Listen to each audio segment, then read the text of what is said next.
নির্বাচন শুরু হয়েছে ডাকসু দিয়ে। আপনারা দেখেছেন না ডাকসু নির্বাচন? যে সকল কার্ড জাতীয় নির্বাচনে খেলা হচ্ছে সে সকল কার্ড মোটামুটি ডাকসু নির্বাচনে শেষ। তারা বলেছিল নারীরা নাকি ভোট দেবে না। ডাকসুতে দেখছেন না কি পরিমাণ ভোট দিছে? এবারও সেম খেলা দেখবেন। আমাদের ডাকসুতে তারা কারচুপি করার জন্য নানা উপায় চেষ্টা করেছিল, কিন্তু তারা পারে নাই। গতকালকে নির্বাচন কমিশন ঘোষণা দিছে 400 গজের মধ্যে নাকি মোবাইল নিয়ে ঢোকা যাবে না। আমরা আজকে ঘোষণা দিয়েছি যদি আজকের মধ্যে সিদ্ধান্ত বাতিল করা না হয় আগামীকাল নির্বাচন কমিশন ঘেরাও হবে।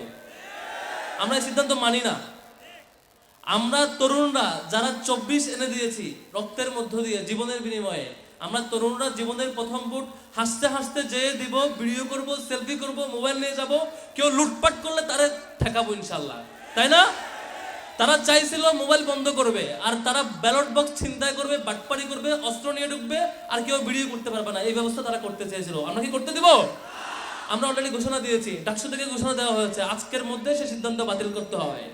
না হইলে ছাত্র জনতা আগামীকাল থেকে আবার মাঠে নামবে। আমির জামাত ঘোষণা দিয়েছেন আজকের মধ্যে যদি সিদ্ধান্ত বাতিল না হয় কালকে ইলেকশন কমিশন ঘেরাও করা হবে। সুতরাং এই তালবাহানা চলবে না ইনশাল্লাহ। সম্মানিত বন্ধুগণ, আপনাদের এলাকায় টাকা দিয়ে কি ভোট কেনা হয়? টাকা দেয় না অন্য প্রার্থী? জায়গায় জায়গায় টাকা দেয়, লুটপাট করা টাকা। আমি দেখলাম যে বিএনপির প্রার্থীদের মধ্যে 60%, অলমোস্ট 60% প্রার্থী হচ্ছে ঋণখেলাপিতে আক্রান্ত। তার মানে হলো তারা আজকে ঋণখেলাপিতে আক্রান্ত, কাল বাদে পরশু এমপি হলে ব্যাংক লুটপাট করবে। মানে আপনার আমার টাকা, কষ্টে উপার্জিত টাকা যেটা ব্যাংকে রাখেন ওটা লুটপাট করে চলে যাবে। এই যে এই দুরবস্থার মধ্যে এখন অলরেডি ঋণখেলাপি কেন হয়েছে? 4-5 থেকে টাকা মারছে, টাকা খাইছে, সেগুলো এখন জায়গায় জায়গায় বন্টন করছে। কারো 1000, 2000, 5000, 10000। তবে ডাকসুর এক্সপেরিয়েন্স হচ্ছে এই টাকা দিয়া খাওয়ায়া লোকজনকে কনভিন্স করার চেষ্টা করলো জনগণ কিন্তু জায়গা মতোই ভোট দেবে। ওই যতই খাওয়ান ভোট কিন্তু আপনারা দিবে না। মিষ্টি মিষ্টি হাসবে আর খাবে, আপনার পিছনে কিছুক্ষণ যাবে, পিছনে এসে বলবে জায়গা মতো ভোট দেবো ঠিক মতো, তাই না? এই অঞ্চলের মানুষও তাই করবে। যাই খাওয়ান না কেন দিন শেষে 12 তারিখ দেখবেন ভোট কিন্তু দাঁড়িপাল্লাই পড়বে ইনশাল্লাহ। সম্মানিত বন্ধুগণ, তারা গত এই যে জুলাইয়ের সময়টা পার হওয়ার পরে আমরা আশা করেছিলাম এবার বোধহয় উল্টাপাল্টা আর দেখবো না, এবার বোধহয় মারামারি দেখবো না। পরে হিসাব করে দেখলাম দুনিয়াতে পুরো বাংলাদেশে যত মারামারি হয়েছে, যত সংঘাত হয়েছে, তার মধ্যে 91% মারামারি তারা একাই করছে। একটা দল একা মিলে পুরো দেশের মারামারি 90%-এর বেশি মারামারি তারা করছে। বুঝেন ব্যাপার? তারপরে দেখেন এই যে আমরা আশা করছি এবার বোধহয় ভালো সমাজ হবে, সুন্দর কিছু হবে। আমরা দেখলাম এই যে আমাদের আশপাশে ব্যবসায়ীদের দোকান আছে না, প্রত্যেকটা দোকান থেকে তারা চাঁদা নেয়, আবার হুমকি দেয় যদি এই চাঁদার খবর বাইরে যায় তাহলে মাইরা ফেলবে। ঢাকায় দেখছেন না প্রকাশ্যে দিবালোকে পাথর মেরে একজনকে হত্যা করছে। এই সংবাদ যখন মিডিয়ায় আসছে ওই সাংবাদিকের চাকরি চলে গেছে। এই হচ্ছে ফ্যাসিবাদের ভয়াল রূপ। সম্মানিত প্রবীণ মুরব্বীরা, আপনারা একটু বোঝার চেষ্টা করবেন।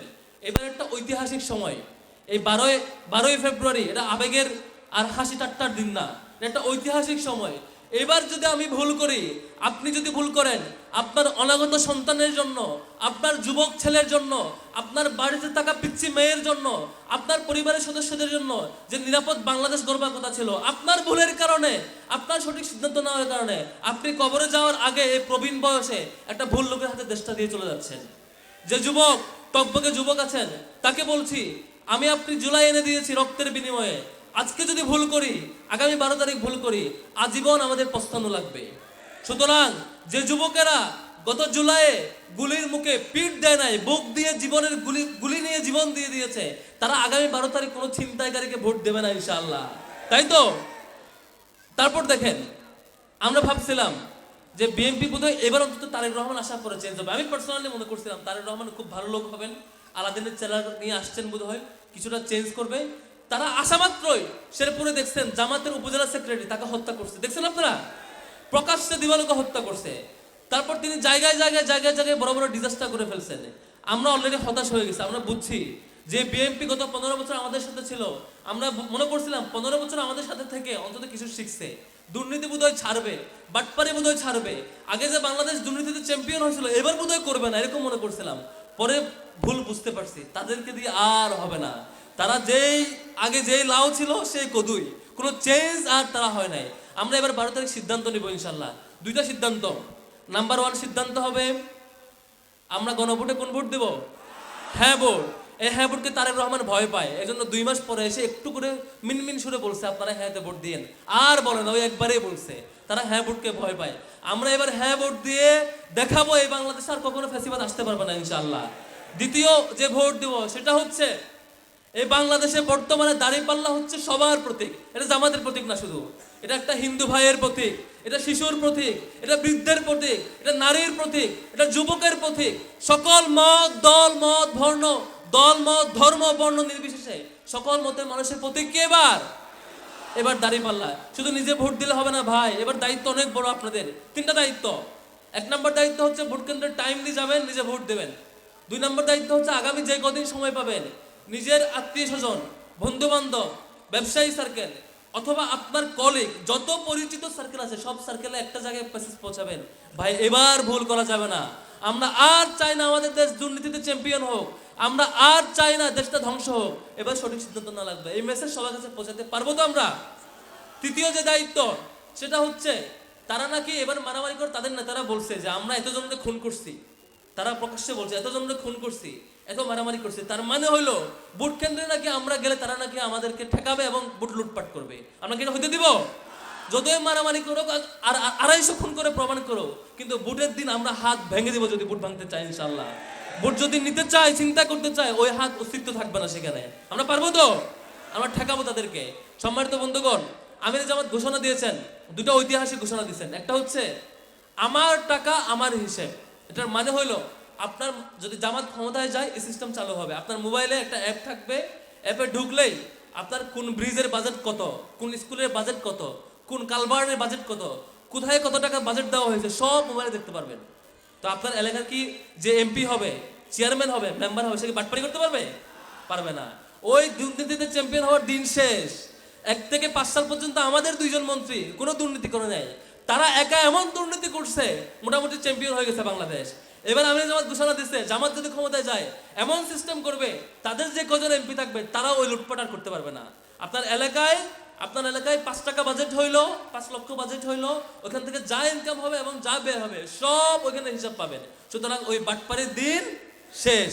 দ্বিতীয় আরেকটা ঘোষণা দিচ্ছেন, এটা ঐতিহাসিক ঘোষণা। সেটা হচ্ছে এই যে একটু আগে বললাম চাঁদাবাজির কারণে চাঁদা দেয় নাই, সে কারণে ব্যবসায়ীকে খুন করছে, ওই সংবাদ মিডিয়াতে দেওয়ার কারণে সাংবাদিকের চাকরি চলে গেছে।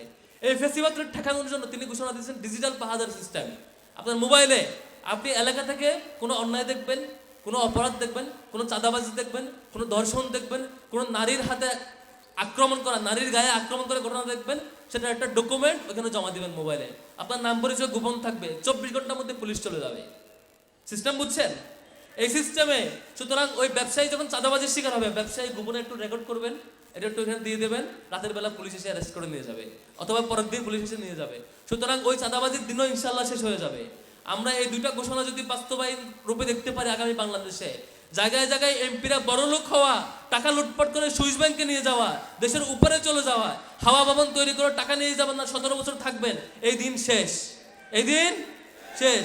আমরা ইনশাল্লাহ একটা ভালো সময় পাবো। সুতরাং সম্মানিত বন্ধুগণ, আগামী 12 তারিখের জন্য ঐতিহাসিক সিদ্ধান্ত আমাদের নেওয়া লাগবে। যে গণজোয়ার ডাকসুতে শুরু হয়েছে, যে গণজোয়ার যশোরে এসে থেমেছে, যে গণজোয়ারের কারণে 5টা ক্যাম্পাসে চূড়ান্ত বিজয় আমরা দেখেছি, যে গণজোয়ারকে ভয় পেয়ে বিএনপি ইলেকশন কমিশন ঘেরাও করে শাহজালাল প্রযুক্তি বিশ্ববিদ্যালয়ের ইলেকশন বন্ধ করেছে, সেই গণজোয়ার 12 তারিখ দাঁড়িপাল্লাকে বিজয় করবে তো ইনশাল্লাহ। আগামী 12 তারিখ কোন মার্কা জিতবে ইনশাল্লাহ? কোন মার্কা আছে? কোন সে মার্কা? 12 তারিখ সারাদিন জিতবে এবার ইনশাআল্লাহ। আমরা দাঁড়িপাল্লাকে জেতাবো, ফেসিবাদকে রুখবো, চাঁদাবাজকে ঠেকাবো, দুর্নীতিবাজকে ঠেকাবো ইনশাআল্লাহ।